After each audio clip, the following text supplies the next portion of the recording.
नमस्कार छात्रों, मैं डॉक्टर हेमलता काटे, बड़ा सैनिक कॉलेज पाटन। आज हम कबीर जी के काव्य का परिचय देखेंगे।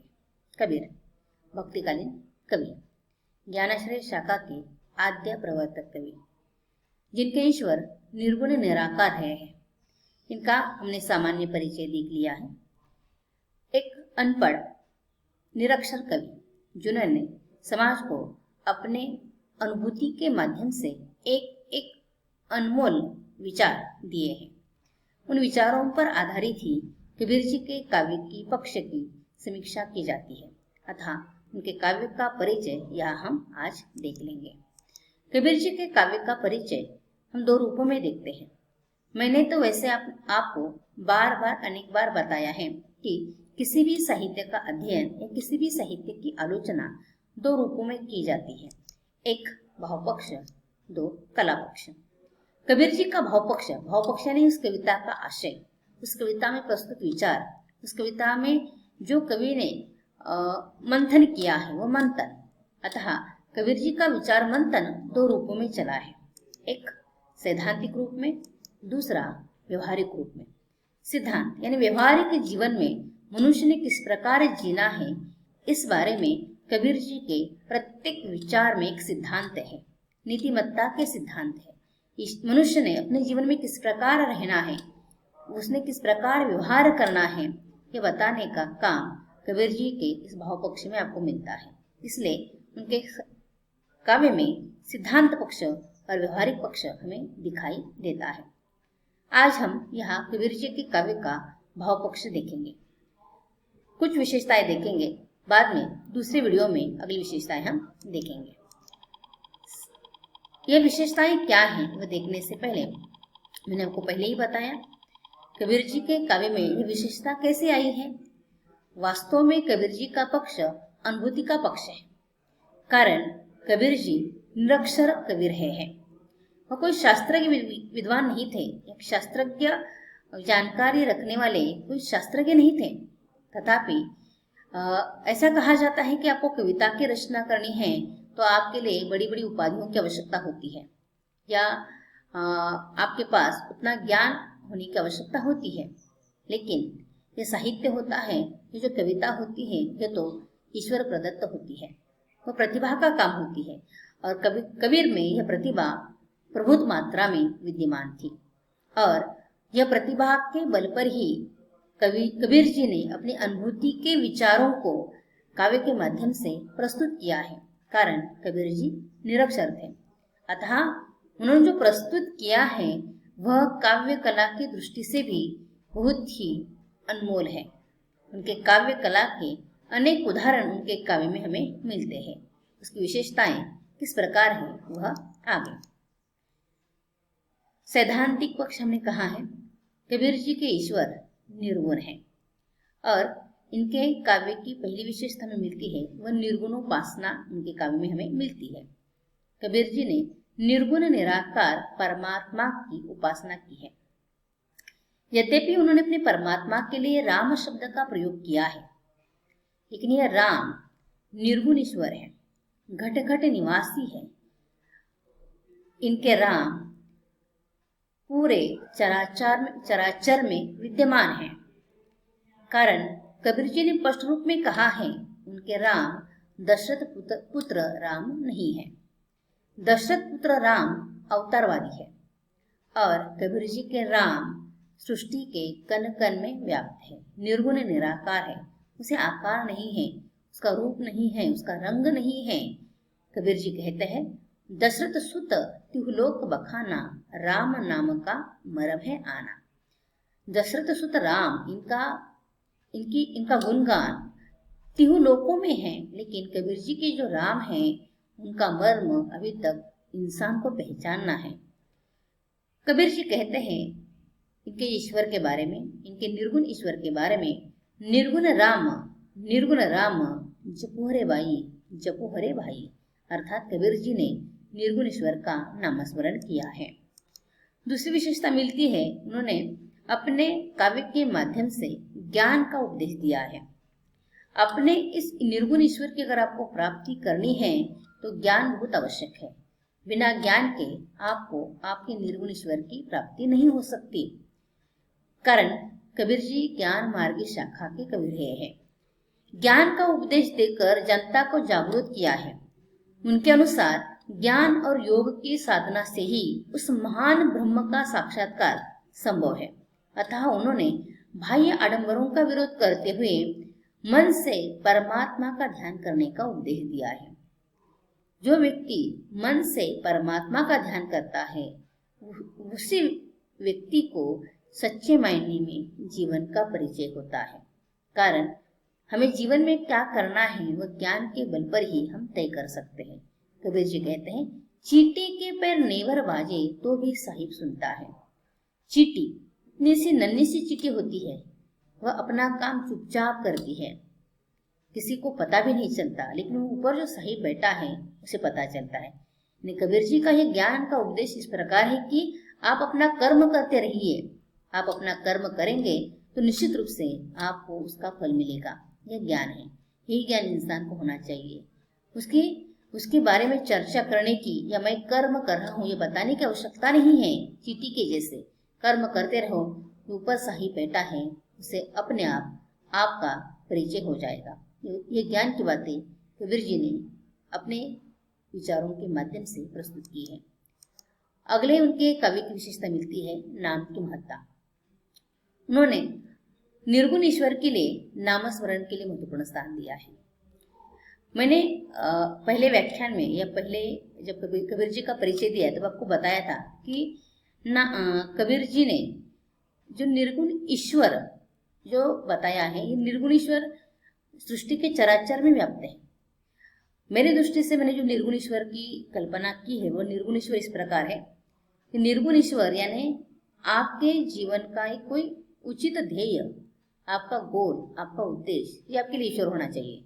आपका कर्म, आप क्या करना है, ये ईश्वर है। यह कर्म करने के लिए आपको उसका नाम लेने की बहुत आवश्यकता है। जिस तरीके से आप वो नाम लेंगे उस तरीके से आपको उसका फल मिलेगा। कबीर जी ने नाम की महत्ता को बहुत ही महत्वपूर्ण स्थान दिया है। कारण कबीर जी प्रभु के स्मरण को सर्वाधिक महत्व देते हैं। उसी के स्मरण से ही अपने जीवन लीलाओं को समाप्त कर देना चाहते हैं। उनका विचार है कि मनुष्य को केवल प्रभु का नाम की ही चिंता नहीं होनी चाहिए, तो प्रभु के नाम की ही चिंता होनी चाहिए, अन्य चिंताएं नहीं होनी चाहिए, क्योंकि राम के नाम के बिना उसे कुछ भी संभव नहीं है। इस प्रकार कबीर जी कहते हैं, चिंता तो हरि नाम की और न चिंता दास की, और न चिंता दास। जे कुद चितवे राम बिन सो काल की पास। अर्थात आपको राम नाम की चिंता होनी चाहिए। मैं दास हूँ, मैं सेवक हूँ, यह भाव आपके मन में होना चाहिए। जिस व्यक्ति के मन में यह भाव है वही व्यक्ति अपने जीवन में आगे बढ़ सकता है। आपको अन्य बातों की चिंता करने की आवश्यकता नहीं।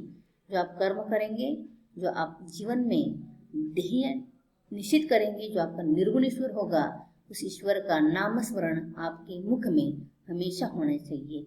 यही आपको चिंता होनी चाहिए, अन्य बातों की चिंता नहीं है। ऊपर जो बैठा है, जो साहिब है, उसे सब कुछ पता होता है। इस प्रकार नाम की महत्ता कबीर जी ने अपने विचारों में प्रश्न की है। उसी प्रकार उन्होंने प्रेम की महत्ता भी अपने विचारों के माध्यम से प्रस्तुत की है। प्रेम, कबीर जी की पंक्तियां मैं आपको पहले बताऊंगी। पोथी पड़ी पड़ी जगमुआ पंडित भयान कोय, ढाई आकर प्रेम के पड़े सो पंडित होय। अर्थात इस जगत में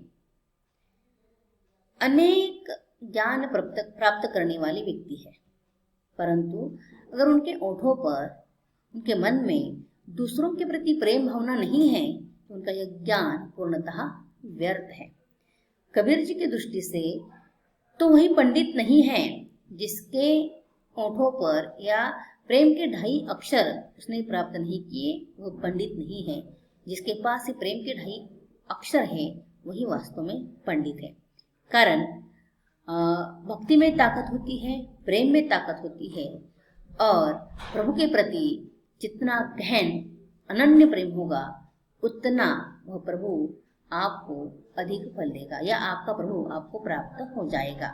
इस प्रकार कबीर जी ने अपने साहित्य के माध्यम से प्रेम की महत्ता भी प्रस्तुत करने का प्रयास किया है और प्रेम के बल पर, प्रेम के ताकत पर इंसान अपने जीवन में बहुत कुछ प्राप्त कर सकता है। इसीलिए कबीर जी ने इस 2.5 अक्षर को बहुत महत्वपूर्ण स्थान दिया है और इसकी महत्ता को अपने विचारों के माध्यम से प्रस्तुत की है। अगले विचार कबीर जी प्रस्तुत करते हैं भक्ति और नीति। कबीर ने प्रभु भक्ति का संदेश देने के साथ साथ नीतिगत तत्वों का भी उद्घाटन किया है। उन्होंने सत्य और अहिंसा को जीवन का आधार तत्व मानते हुए सत्य को सबसे बड़ा ताप माना है। वह कहते हैं, सांच बराबर तप नहीं, झूठ बराबर पाप। अगर आप सत्यवादी हैं, अगर आप सत्य का पक्ष लेते हैं, तो निश्चित रूप से आप अपने जीवन में सबसे बड़े नीतिमत्ता को प्राप्त करते हैं, क्योंकि सत्य एक बहुत बड़ा तप है और सत्य बोलने के लिए, सत्य जीवन जीने के लिए आपको तपस्या करनी पड़ती है, परंतु झूठ बिल्कुल पाप के जैसा है। इसलिए कबीर जी ने अपने विचारों के माध्यम से अनेक उपदेशों को देने का प्रयास किया है, जिसमें करुणा है, दया है, संतोष है। यह उपदेश देकर मानवीय भावों का महत्वपूर्ण स्थान उन्होंने अपने विचारों के अंदर देने का प्रयास किया है। इसलिए हमेशा जीवन में सत्य के पथ पर चलना चाहिए। झूठा अधिक समय तक नहीं टिकता, आपको भी पता है, झूठा अधिक समय तक नहीं टिकता। सत्य हमेशा जीतता है, सत्य की जीत होती है, ये आपने अनेक बार सुना है। इसका मतलब यह है कि कबीर जी ने नीतिवान जीवन जीने के लिए मानवीय मूल्यों को अपने विचारों के माध्यम से प्रस्तुत किया है। अगले विचार कबीर जी प्रस्तुत करते हैं समाज सुधार की भावना। हमने कबीर जी का परिचय देते वक्त कहा था, कबीर जी ऐसे व्यक्तित्व के धनी हैं, वह कर्मठ व्यक्ति है और वह कर्म करना जानते हैं। कारण कबीर जी एक महान समाज सुधारक रहे हैं। कबीर जी को अपने समय में समाज में जो अंधश्रद्धाएं, जो अंधविश्वास, जो आडंबर, जो कुरीतियां, जो धर्म का बोलबाला था, वह बिल्कुल पसंद नहीं था और कबीर जी ने इन सब के खिलाफ आवाज उठाई है और वह इसके खिलाफ आवाज उठाकर अपने समाज को नई दिशा देने का वह प्रयास कर रहे थे। उन्होंने जाति पाति भेदभाव को दूर करने के लिए भी करने का भी प्रयास किया है। कबीर जी ने अपने विचारों में शोषितों के प्रति या उनका उद्धार करने के लिए तथा हिंदू मुस्लिम एकता पर बल दिया है। कारण कबीर जी के मत थे या कबीर जी के विचार थे, जाति पाति पूछे नहीं कोई, हरि को भजे सो हरि का हुई। यानी भगवान के दरबार में अगर भगवान आपको आपकी जाति नहीं पूछता तो हम इंसान जाति पाति बनाने वाले कौन हैं, ऐसे कबीर जी के विचार रहे हैं। अर्थात कबीर जी ने अपने विचारों के माध्यम से समाज में जो अंधश्रद्धा, अंधविश्वास, आडंबर, कुरीतियां, इसके आधार पर, धर्म के नाम पर उसका जो बोलबाला था, उसके आधार पर मनुष्य के बीच जो अंतर हो रहा था, उस अंतर को मिटाने का प्रयास कबीर जी ने अपने विचारों के माध्यम से किया है। यानी कबीर जी सबसे बड़े समाज सुधारक रहे हैं और इनके साहित्य में समाज सुधार की भावना स्पष्ट रूप में भी दिखाई देती है। इस प्रकार कबीर जी के विचारों में हमें काव्य पक्ष में हमें ऐसे विचार दिखाई देते हैं। निर्गुण ईश्वर की उपासना है, भक्ति है, नीति है, प्रेम है, समाज सुधार की भावना है। इसके अतिरिक्त अन्य भी विचार इनके काव्य के अंतर्गत मिलते हैं। वह कौन से हैं हम अगले वीडियो में देखेंगे। यहाँ रुकेंगे।